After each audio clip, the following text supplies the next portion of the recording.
So I'd like to introduce you to the zCAT. The zCAT is the world's first truly portable DCC coordinate measure machine. By portable, I mean it weighs 30 pounds. It's battery operated. It can run on AC or on battery. Right now we're running on battery. The zCAT will run about 4 hours on a full battery charge. I can put it on a table, as you see it here. I can put it on a surface plate. I can put it on my desk. I can put it on the bed of a machine tool.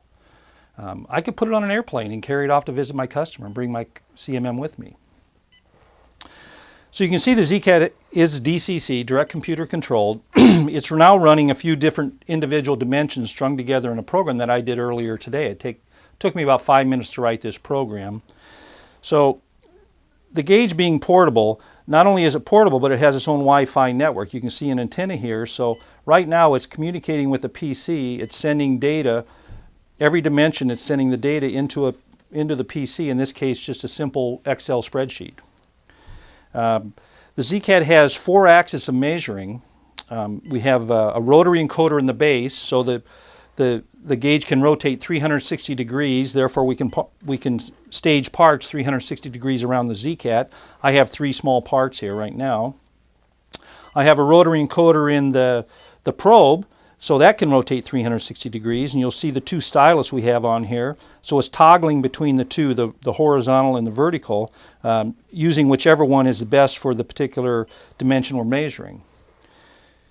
The zCAT has 2 linear scales, one in the z-axis. It has about a 250 millimeter z-axis. We have a linear scale in the cross-axis. So at any one time you'll see 4 readouts on our screen here, showing the X, Y, Z, and P being the probe. Now, it does have 4 axes of measuring, but it's actually measuring in 3 dimensions. So it is measuring in X, Y, Z in the final results. In this case, it's sending those results into an Excel spreadsheet. So on the zCAT, we have a touch screen. This is the same touch screen that you'll find on an iPhone 5. And that's where we're going to control it using this internal software. The zCAT has its own built-in software called ControlCAT. It's all icon driven, so we can teach any operator how to use this if they understand simple icons like a diameter, an angle, a line, a point, a sphere, a cone, a cylinder, all the simple geometry symbols that you might see on any coordinate measure machine or any drawing. So we can teach the same operator who's making the part how to measure the part. So they can learn how to program it internally with ControlCAT. And that's what I've done here. So it's just measuring a few dimensions on a few different parts. So, and toggling between the two stylus. We also have the option of adding a wire connection using an Ethernet cable if the Wi-Fi is not conducive for the atmosphere. Some companies don't want Wi-Fi, therefore we can hardwire it to the PC to send the data out. We also can archive hundreds and thousands of programs on a PC. We can store hundreds of programs on the zCAT itself to be recalled tomorrow, next week, next month, whenever. So I'm going to go ahead and stop the zCAT by just touching the touchscreen. It will cause, there's an e-stop. Operator, you want to continue, yes or no, and I'll hit no. So now I'll take control of the zCAT by grabbing the handle. So now you can see this is how the operator would program the zCAT and use the zCAT. This black ring allows them to grab the arm, and you can move it up and down, in and out, left and right. And again, you can see how we can move it around to reach the part. So it's very simple to program. Again, like I said, we've got icons on here. So something simple as a diameter, I can go to the screen and I can touch the diameter. I can then hit the enter button, and it brings up another window saying, okay, we need to take a minimum of 3 points. So I'm going to measure this large diameter. So I'm going to give it a go-to right there. By a little twist will allow it to drive to a certain position, and I'm physically going to come in and touch 4 points. I could do 4, I could do 24, any combination from 3 above. But 4 is enough for demonstration purposes, and I'm going to give it one more go-to. I have another option of go-to on my screen. So when I finish, I'll hit the enter or the check mark again. The diameter is flashing. I can then bring it onto my screen. I can highlight it and I can hit go. So now it's going to go to the same locations. It went to the go to, it's measuring the points, but now it's doing it under controlled speed. This is key because I could never go into those locations at the same speed, at the same angle every time. That's where the accuracy comes to the zCAT, because it does it under controlled speed. So every operator is going to get the same results. At the end of it, I have my diameter flashing. I can bring the results up on my screen. I have them here. If I want to archive them, I can just send it out into my Excel spreadsheet, and there it goes. That's circle number 4 and the results. So that is the same way I would program a line, an angle, a sphere, a cone, a cylinder, or any of the other dimensions we do with a zCAT, by manually telling it where it is and then running it under DCC.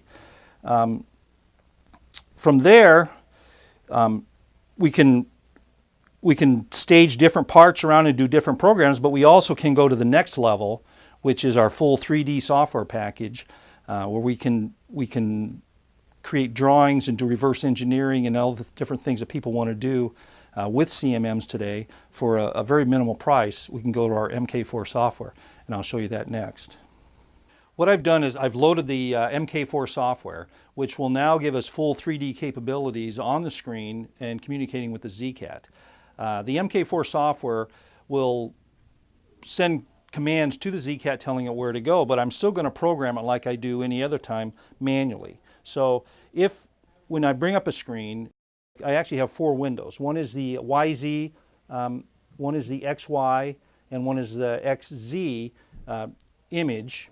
And then we have the XYZ, or the digital readout, on here. So right now we're in metric, obviously, and as I move the zCAT around, you'll see the display change based on where the probe is.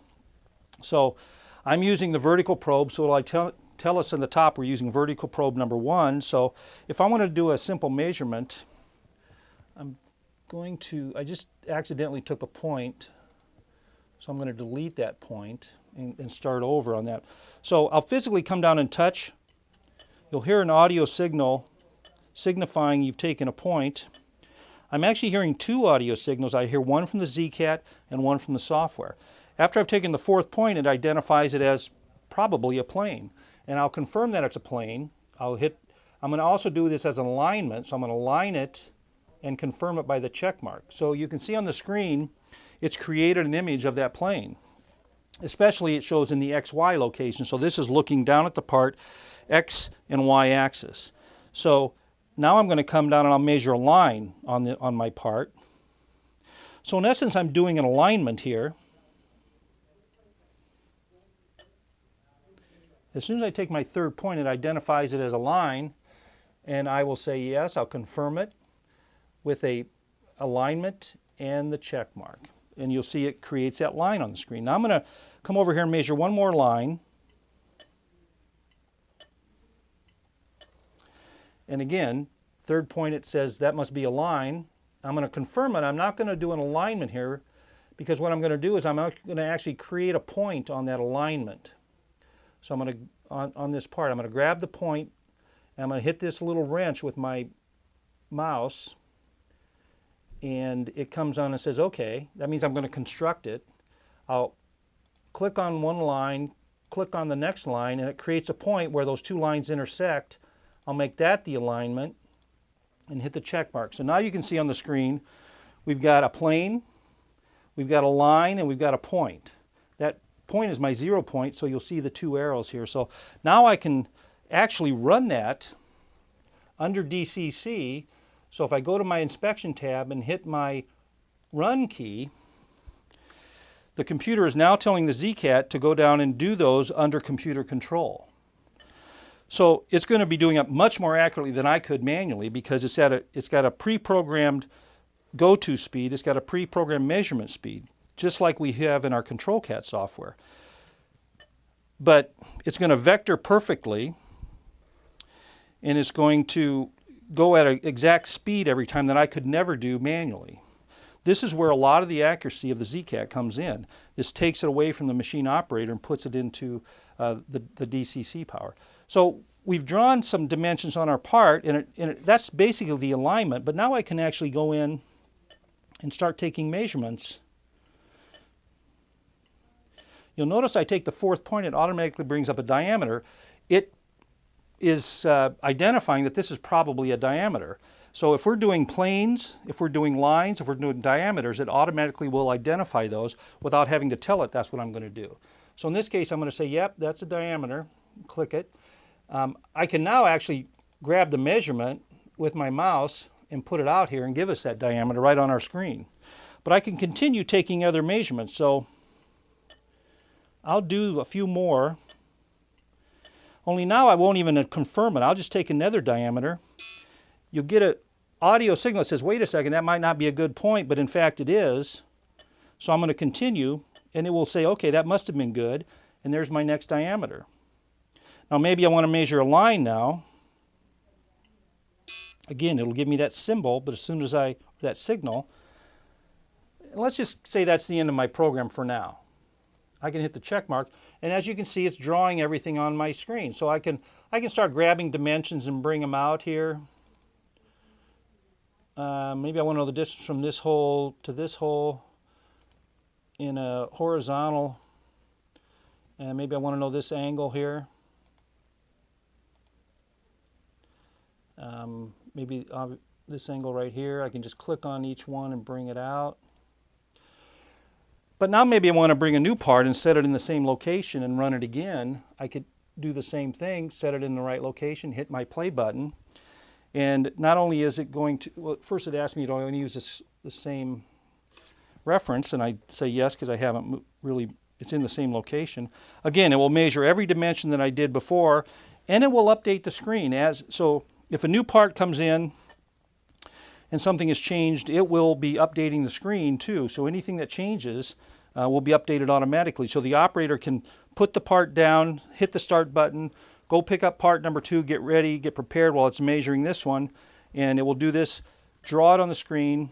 You can easily print out many different reports, one that looks like a blueprint of the part, one you can do statistical analysis, you can do all kinds of reporting, you can download it into an Excel spreadsheet, but we have everything. So now it's going to do the diameters that I did, and it will update them on the screen. You'll notice on the screen where it's green is the next dimension it's going to do. And you'll see the probe moving around. The little red dot is telling you where the probe is at all times.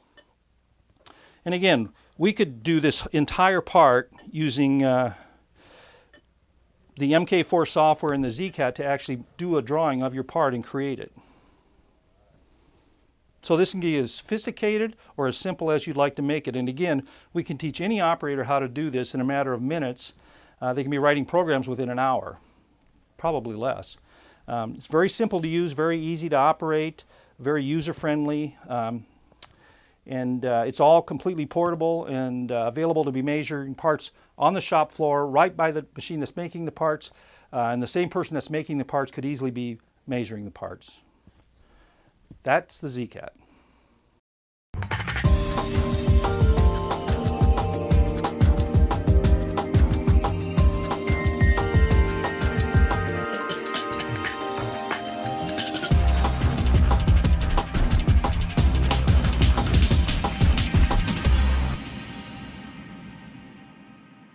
Rekayasa.